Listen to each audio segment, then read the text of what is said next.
Il y a quelque chose de profondément défectueux dans la construction moderne. En 1986, une cabane historique du Wisconsin, construite en 1847, a été mesurée lors d'une nuit d'hiver brutale. Température extérieure, moins 38 degrés Fahrenheit. À l'intérieur, avec juste un petit feu dans l'âtre, la température se maintenait à un confortable 68 degrés. Brr, les murs ne sont pas isolés avec de la mousse ou de la fibre de verre. Il n'y a pas de chaudière, pas d'air pulsé, pas de fenêtre à double vitrage. Puis il y a la maison moderne, construite avec toute la dernière technologie, bourrée d'isolation, équipée d'un système CVC de 20 000 $. Pourtant, quand l'électricité est coupée pendant une tempête hivernale, ces maisons descendent à des températures glaciales en quelques heures seulement. Les tuyaux éclatent, les familles se blottissent sous des couvertures, la maison devient inhabitable. Cela amène les chercheurs à se demander comment les bâtisseurs médiévaux, avec rien d'autre que des haches et des outils à main, ont-ils créé des structures qui maintiennent la chaleur dans des conditions qui tueraient une famille moderne? Que savent-ils que nous avons oublié?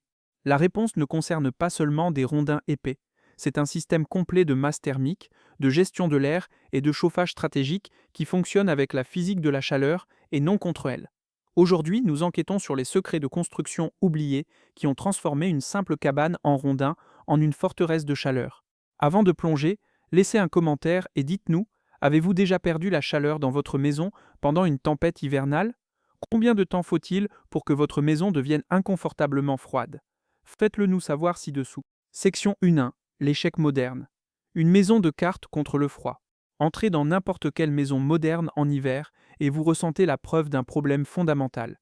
Ce bourdonnement constant de la chaudière qui se déclenche toutes les 15 minutes. Les températures inégales. Marchez près d'une fenêtre et sentez ce courant d'air froid. La construction moderne est fondée sur une prémisse erronée. Nous pouvons surmonter le froid par la force brute. Le résultat est une maison complètement dépendante d'un apport énergétique continu. Dès que cela s'arrête, la maison commence sa descente rapide vers les températures extérieures. Les chiffres sont stupéfiants. La maison américaine moderne, moyenne, perd environ 1 degré Fahrenheit par heure lors d'une panne de courant lorsque la température extérieure est autour du point de congélation. Lors d'un froid intense à moins 10 degrés, ce taux double.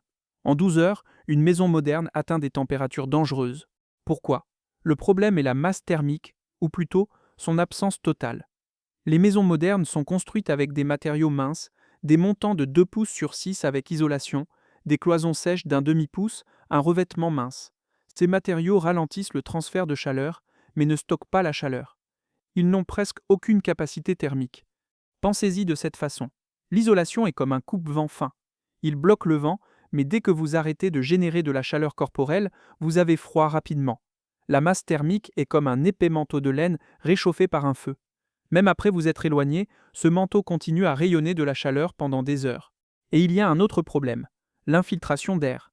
Malgré tous les pare-vents et pare-vapeurs, la nouvelle maison moyenne a l'équivalent d'un trou de 2 pieds sur 2 pieds dans l'enveloppe du bâtiment. Votre chaudière ne chauffe pas votre maison, elle chauffe l'extérieur. Comparez cela aux structures en rondins médiévales survivantes de Scandinavie et de Russie. Pendant des blizzards de plusieurs jours à moins 40 degrés, ces cabanes maintiennent des températures intérieures vivables de 50 à 60 degrés avec un seul feu par jour. Certaines restent au-dessus du point de congélation pendant plus de 72 heures sans feu du tout. Ce n'est pas de la magie, c'est la physique, appliquée avec une efficacité brutale. Si vous trouvez de la valeur dans cette enquête, cliquez sur le bouton j'aime et abonnez-vous. Cela nous aide à partager ces connaissances oubliées avec plus de personnes qui remettent en question pourquoi les solutions modernes continuent de nous faire défaut. Section 2. L'enquête Indice de la forêt. Pour comprendre la cabane en rondin médiéval, nous commençons là où il commence, dans la forêt. Le choix de l'arbre n'est pas aléatoire. C'est la fondation de tout. En Scandinavie et dans le nord de la Russie, les bâtisseurs recherchent du pin et de l'épicéa de vieille croissance d'au moins 80 à 100 ans, poussant lentement dans des climats durs et froids. Ces arbres ont une densité incroyable. Lorsque les dendrochronologues examinent les bois de structures scandinaves médiévales, ils trouvent des anneaux si serrés qu'on peut à peine les voir. Certaines sections montrent plus de 100 anneaux par pouce. Le bois de plantation moderne, seulement 10 à 20 anneaux par pouce. Cette différence de densité est tout. Le bois dense a plus de masse par pied cube. Plus de masse signifie plus de capacité de stockage de chaleur. Un seul rondin de pin de 12 pouces de diamètre d'un arbre de vieille croissance pèse plus de 60 livres par pied linéaire. Le même bois moderne peut être 35 livres. Cette masse supplémentaire est la capacité thermique enfermée dans les murs. Mais les rondins seuls ne font pas une cabane chaude. Le génie réside dans la façon dont ils sont joints. Les bâtisseurs médiévaux utilisent l'assemblage par traçage. Chaque rondin est façonné individuellement pour s'ajuster parfaitement contre celui en dessous. Un seul mur peut prendre des semaines pour s'ajuster correctement. Pourquoi ce trouble? L'air. Si le vent peut souffler à travers les espaces entre les rondins, toute la masse thermique du monde n'aidera pas. La méthode d'ajustement par traçage crée un joint presque étanche à l'air. Lorsque les chercheurs testent des maisons en rondins norvégiennes du XVIIIe siècle, ils trouvent moins de fuite d'air que les maisons modernes construites selon les codes énergétiques les plus stricts. La technique utilise des encoches à ajustement par compression, également appelées ajustement par rétrécissement. Lorsque les rondins se dessèchent et se tassent naturellement au cours des premières années, le poids au-dessus pousse les rondins ensemble. Les encoches sont conçues pour se fermer lorsque les rondins rétrécissent. Ce qui commence avec de petits espaces devient complètement scellé. Une ingénierie qui fonctionne avec la nature du bois et non contre elle. Après l'ajustement des rondins, les espaces sont calfeutrés avec de la mousse de sphaigne, de l'argile et des poils d'animaux. Chaque composant a un objectif spécifique. La mousse de sphaigne est l'isolation parfaite de la nature. Sa structure cellulaire ne meurt jamais vraiment. Lorsqu'elle est séchée dans le mur, les cellules deviennent dormantes mais maintiennent leur intégrité pendant des centaines d'années. La mousse reste élastique, s'ajustant au mouvement des rondins avec les changements saisonniers. Chaque minuscule feuille de sphaigne retient 20 fois son poids en eau lorsqu'elle est fraîche, mais lorsqu'elle est séchée, ces structures emprisonnent des milliers de poches d'air microscopiques. La valeur R de la sphaigne, densément tassée, approche celle de la fibre de verre moderne. Mais il y a plus. La sphaigne est très acide, avec un pH d'environ 4. Les bactéries et les champignons qui causent la pourriture ne peuvent pas survivre. Les insectes l'évitent. Les bâtisseurs finlandais l'appellent sénésamal, mousse murale. Elle isole, scelle, fléchit avec le mouvement et résiste activement à la décomposition. Tout à la fois. Et elle est gratuite. L'argile crée un joint étanche à l'air, tandis que la mousse fournit la résilience. Les poils d'animaux agissent comme des fibres de liaison, comme des barres d'armature dans le béton. Ce système en 3 parties respire, permettant à la vapeur d'humidité de s'échapper tout en bloquant le flux d'air. Les cabanes médiévales utilisent des rondins de 10, 12, voire 16 pouces de diamètre. Cela crée un décalage thermique, le temps que la chaleur met à traverser un matériau. Un mur épais de bois dense peut avoir un décalage thermique de 12 à 24 heures. Même lorsque la température extérieure chute dramatiquement la nuit, la face intérieure de ce mur en rondin rayonne encore la chaleur qu'elle a absorbée pendant la journée. Le froid n'atteint pas l'intérieur pendant de nombreuses heures. À ce moment-là, vous allumez un autre feu. La cabane devient un volant d'inertie thermique. Une étude du Bureau national des normes de 1980 à 1982 confirme cela. 2 structures identiques, l'une avec des rondins de 7 pouces classés R10, l'autre avec une charpente conventionnelle AR12. Pendant l'hiver, les deux utilisent une énergie similaire, mais pendant le chauffage de printemps, le bâtiment en rondin utilise 46% d'énergie en moins. La masse thermique devient de plus en plus précieuse lorsque les températures fluctuent. Section 3. La stratégie de chauffage. La cabane en rondin médiévale est conçue autour d'une seule source de chauffage centrale, le poêle à accumulation. Ce n'est pas une cheminée. Les cheminées aspirent des quantités massives d'air chauffé de la pièce dans le conduit. Un feu rugissant dans une cheminée traditionnelle peut en fait rendre une pièce plus froide. Le poêle à accumulation est différent. C'est une structure massive, pesant souvent plusieurs tonnes, construite en pierre ou en briques. En Russie, ils l'appellent un pechka. En Scandinavie, un kakelung. En Allemagne, un kakelofen. Au moment où la fumée sort, elle est à peine chaude. Toute cette chaleur est maintenant stockée dans plusieurs tonnes de maçonnerie. Cette masse rayonne de la chaleur doucement et uniformément pendant les 12 à 24 heures suivantes. La température de surface reste autour de 100 à 150 degrés Fahrenheit. Assez chaud pour se sentir merveilleux, mais pas dangereux. Un poêle russe approprié pèse environ 2 tonnes métriques, 4000 livres de masse thermique. Le labyrinthe interne de canaux est appelé kolenia, signifiant genou ou coude. La brique réfractaire retient 80% plus de chaleur que la fonte, tandis que sa conductivité thermique est d'un 45e de celle de l'acier. La brique absorbe la chaleur rapidement mais la libère lentement. Un poêle en fer devient chaud et refroidit rapidement. Un poêle à accumulation maintient la chaleur pendant une journée entière. Mark Twain, visitant la Russie dans les années 1800, a écrit sur ces poêles avec émerveillement. Un serviteur brûle un petit panier de fins bâtons de pain pendant 10 à 12 minutes le matin. La porte est ensuite verrouillée. La surface du poêle n'est jamais trop chaude au toucher. Pourtant, la pièce reste chaude jusqu'à après minuit. Tout cela à partir de 12 minutes de feu. C'est la chaleur rayonnante. Elle chauffe les objets et les personnes directement, pas l'air. Pas de plafond chaud et de sol froid.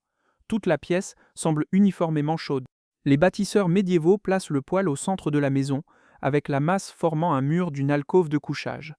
La nuit, vous dormez avec votre dos contre la pierre chaude.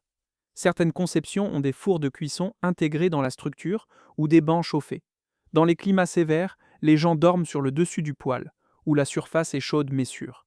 Dans les cabanes à plusieurs pièces, le poêle est construit comme un mur partagé entre les pièces, rayonnant de la chaleur dans toutes les directions. Un conduit en briques dans le grenier comprend parfois une chambre pour fumer les aliments.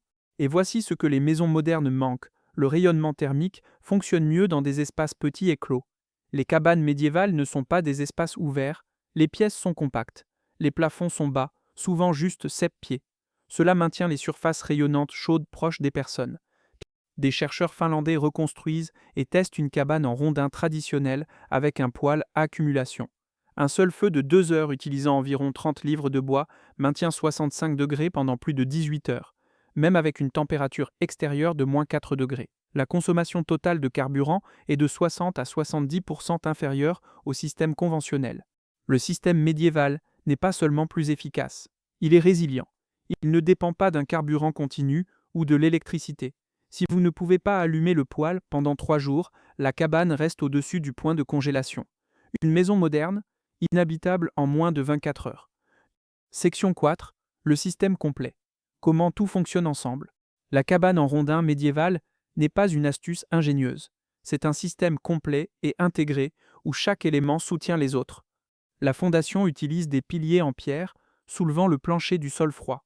Le plancher est constitué de planches épaisses, parfois doublées, avec de la mousse ou de la sciure de bois isolante en dessous. Cela brise le pont thermique avec la terre.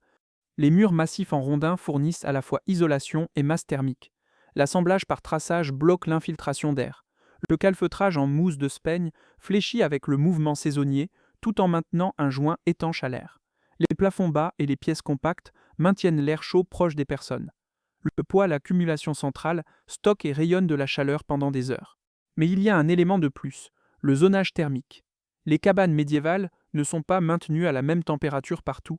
La zone de vie principale peut être à 65 degrés. Les zones de couchage peuvent être à 55 degrés. Les zones de stockage sont encore plus froides. C'est intentionnel. Vous n'avez pas besoin de la même chaleur lorsque vous dormez sous de lourdes couvertures que lorsque vous êtes éveillé et travaillé. En permettant des gradients thermiques, ils réduisent la charge thermique totale. Les maisons modernes essaient de maintenir chaque pièce à la même température, nécessitant une énergie énorme. Aucune chaleur ne s'échappe sans fournir davantage. La cheminée passe par les étages supérieurs avant de sortir, réchauffant ces zones. La zone de cuisson est adjacente au poêle, utilisant la chaleur résiduelle. Le pain est cuit dans des fours construits dans la masse de maçonnerie. Les petits espaces derrière et sous le poêle, appelés zapechi et podpechi en russe, servent de stockage chaud et sec. Les bottes y sèchent. Les vêtements restent chauds. Ces systèmes nécessitent des connaissances pour fonctionner, mais très peu d'entretien. Le poêle accumulation nécessite un nettoyage 1 ou 2 fois par an. Les murs en rondin nécessitent une inspection périodique et un recalfeutrage. Pas de filtre, pas de moteur, pas de commandes électroniques. Un enfant peut apprendre à allumer correctement un poêle accumulation en une seule journée. Et ces structures s'améliorent avec l'âge. Alors que les rondins se sèchent complètement en place au cours des premières années, ils se stabilisent et se scellent encore plus étroitement. Le poêle à accumulation développe des micro-fissures qui améliorent en fait la distribution de la chaleur. Une cabane de 50 ans est souvent plus chaude et plus efficace qu'une nouvelle. C'est l'opposé de la construction moderne, où les bâtiments commencent à se détériorer dès qu'ils sont terminés.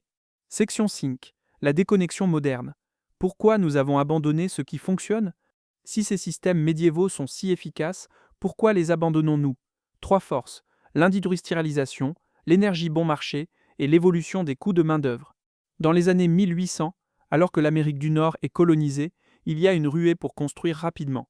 La construction en rondins par traçage est lente et nécessite une main-d'œuvre qualifiée. Alors que les scieries deviennent courantes, il est plus rapide et moins cher de construire des maisons à ossature de bois. Celles-ci se montent en semaines au lieu de mois. Puis viennent les combustibles fossiles bon marché. Au début des années 1900, le charbon est abondant et peu coûteux. Plus tard, le pétrole et le gaz naturel. Lorsque vous pouvez chauffer une maison mal construite, pour seulement quelques dollars par mois, l'efficacité thermique devient sans importance. Le boom de la construction après la Seconde Guerre mondiale accélère cela. Des millions de maisons sont nécessaires rapidement. Les méthodes qui deviennent standards sont optimisées pour la vitesse et le faible coût initial, pas pour la performance ou la longévité. Mais l'isolation sans masse thermique crée le problème que nous avons aujourd'hui. Des maisons entièrement dépendantes de systèmes de chauffage actifs. La maison américaine moyenne utilise environ 90 millions de BTU pour le chauffage annuellement. Cette cabane médiévale, probablement plus près de 15 millions de BTU, et elle est plus confortable. Les maisons modernes semblent moins chères à construire, mais sur une vie entière, elles sont beaucoup plus coûteuses à exploiter. Une maison à ossature de bois, dans un climat froid, pourrait dépenser 3 à 5 000 dollars par an en chauffage. Sur 30 ans, cela fait 90 à 150 000 dollars. Une structure en rondin bien construite avec un poêle à accumulation peut coûter plus cher au départ, mais les coûts d'exploitation sont une fraction. Pas de remplacement de chaudière tous les 15 ans. Pas de conduit à entretenir. Les économies, composées sur des décennies, sont massives. Mais la construction moderne n'est pas optimisée pour le coût du cycle de vie. Elle est optimisée pour le prix de vente le plus bas afin de maximiser la marge bénéficiaire. Les compétences requises pour l'assemblage par traçage ne sont pas enseignées dans les écoles de métier. La connaissance de la construction de poêles à accumulation n'existe que chez une poignée de praticiens. Lorsque la dernière génération qui connaissait ces méthodes meurt, la connaissance meurt avec elle. En Alaska rural, en Russie et dans certaines parties de la Scandinavie, les gens vivent encore dans des cabanes construites de cette façon. Ils brûlent une fraction du carburant que brûlent leurs voisins. Ils sont confortables lorsque l'électricité est coupée. Ils maintiennent simplement des connaissances que le reste d'entre nous a jetées. Section 6. La preuve en pratique. Est-ce que cela fonctionne réellement dans le monde réel? Les chercheurs ont testé ces principes et les résultats sont frappants. En 2004, une équipe de l'Université de l'Alaska construit 2 petites cabanes identiques. L'une utilise des méthodes modernes, charpente de 2 pouces sur 6 avec isolation R19, par vapeur, cloison sèche et chaudière au propane. La seconde est une cabane en rondin traditionnel avec des rondins de 10 pouces, assemblage par traçage et poêle à accumulation. Les deux sont placés à Fairbanks, où les températures hivernales atteignent régulièrement moins 40 degrés. Ils surveillent les deux structures pendant tout un hiver. La cabane moderne nécessite un fonctionnement continu de la chaudière pour maintenir 70 degrés. La consommation quotidienne de propane est en moyenne de 18 livres. Lorsque le propane est coupé pour simuler une panne d'électricité, la température intérieure descend à 40 degrés en 8 heures, atteignant la température extérieure en 24 heures. La cabane en rondin avec le poêle à accumulation est allumée 2 fois par jour, utilisant environ 35 livres de bois au total. Les températures intérieures varient de 62 degrés avant l'allumage du matin à 72 degrés 1 heure après. Lorsque le poêle n'est pas allumé pendant 3 jours, la température intérieure ne descend qu'à 48 degrés. La masse thermique retient suffisamment de chaleur pour éviter le gel pendant plus de 72 heures. Les occupants de la cabane en rondin évaluent systématiquement leur confort comme étant supérieur, même lorsque la température de l'air est parfois plus basse. C'est l'effet de la chaleur rayonnante. Vous vous sentez plus chaud lorsque vous êtes entouré de surfaces chaudes. L'Institut norvégien de la technologie du bois teste des maisons en rondins historiques, certaines de plus de 200 ans. Ces structures, lorsqu'elles sont correctement entretenues, ont des coûts de chauffage plus faibles et un meilleur confort que les nouvelles maisons construites selon les codes énergétiques modernes. L'imagerie thermique lors de nuits d'hiver froides montre des maisons modernes, avec une perte de chaleur massive par les fenêtres, les portes et les pénétrations. Les maisons en rondins ne montrent presque aucun point chaud. Toute l'enveloppe thermique est stable et uniforme. La conclusion est cohérente. La masse thermique, la construction étanche et le chauffage rayonnant créent des structures résilientes et efficaces qui restent confortables avec un apport énergétique minimal. La plupart des codes du bâtiment sont basés sur la valeur R, mesurant la résistance thermique. Un mur en rondin avec RDX ne répond pas aux exigences du code dans la plupart des juridictions. Mais la valeur R ne mesure que le transfert de chaleur en régime permanent. Elle ignore complètement la masse thermique. Un mur en rondin fonctionne beaucoup mieux que sa valeur R ne le suggère en raison de sa capacité à stocker et libérer de la chaleur. Plusieurs États ont exempté les maisons en rondin de la conformité énergétique normale parce qu'ils reconnaissent que la valeur R seule ne raconte pas toute l'histoire. Mais la plupart des codes du bâtiment restent bloqués dans un paradigme qui ne peut pas tenir compte de la masse thermique. C'est pourquoi une maison en rondin avec une isolation inadéquate selon les normes du code, surpasse une maison moderne avec des murs R40 dans les tests réels. Si cette enquête vous a ouvert les yeux sur ce qui est possible, cliquez sur le bouton j'aime et abonnez-vous. Cette connaissance, la sagesse des bâtisseurs qui doivent réellement survivre sans système de secours, doit être préservée et partagée. Ce que nous pouvons apprendre, le secret de la raison pour laquelle les cabanes en rondins médiévales restent chaudes dans un froid brutal alors que les maisons modernes gèlent n'est pas une seule innovation. C'est une compréhension complète de la physique thermique, appliquée avec des matériaux qui fonctionnent avec la nature et non contre elle, le bois dense de vieille croissance fournissant une capacité thermique, l'assemblage par traçage créant une enveloppe étanche à l'air, le calfeutrage en mousse de sphène qui respire, fléchit et résiste à la décomposition, les poêles à accumulation stockant la chaleur et la rayonnant pendant des heures, des espaces compacts maintenant la chaleur proche des personnes, le zonage thermique stratégique, chaque élément travaillant ensemble. Et la construction moderne a optimisé la vitesse et le coût initial, créant des maisons fragiles, dépendantes et coûteuses à exploiter. Nous échangeons la résilience contre la commodité, nous échangeons la connaissance contre la simplicité. Mais les anciennes méthodes n'ont pas disparu. Les bâtisseurs en Scandinavie, en Russie et dans certaines parties de l'Amérique du Nord pratiquent encore ces techniques. La connaissance existe. Ce qui manque, c'est la volonté de l'utiliser. Ces bâtisseurs médiévaux ne sont pas primitifs. Ce sont des ingénieurs sophistiqués qui comprennent profondément leurs matériaux et leur environnement. Ils construisent pour la survie, pas pour le profit, et ce qu'ils créent a survécu et surpassé presque tout ce que nous construisons aujourd'hui. Les chiffres racontent l'histoire. Une cabane médiévale utilise 15 millions de BTU par an.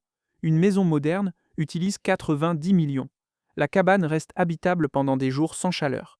La maison moderne devient dangereuse en quelques heures. La cabane s'améliore avec l'âge.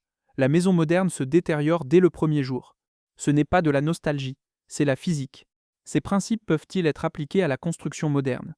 Pouvons-nous construire des maisons aujourd'hui qui combinent la résilience thermique d'une cabane médiévale avec la commodité que nous attendons? La réponse est oui, et il y a des bâtisseurs qui font exactement cela. Dans la prochaine enquête, nous visitons une maison moderne construite en utilisant ces principes oubliés. Nous voyons comment elle fonctionne, ce qu'elle coûte et si cette connaissance peut être mise à l'échelle. Si vous voulez voir cela, assurez-vous d'être abonné avec les notifications activées. Parce que si nous allons réparer la façon dont nous construisons, nous devons commencer par comprendre ce qui fonctionne réellement. Merci d'avoir regardé. Si cela vous a fait penser différemment à la construction et au chauffage, partagez-le avec quelqu'un qui a besoin de le voir. Faites-nous savoir dans les commentaires. Vivriez-vous dans une maison construite de cette façon? Qu'est-ce qui vous empêche d'appliquer ces principes? Les bâtisseurs médiévaux ont prouvé quelque chose d'important. Vous n'avez pas besoin de haute technologie pour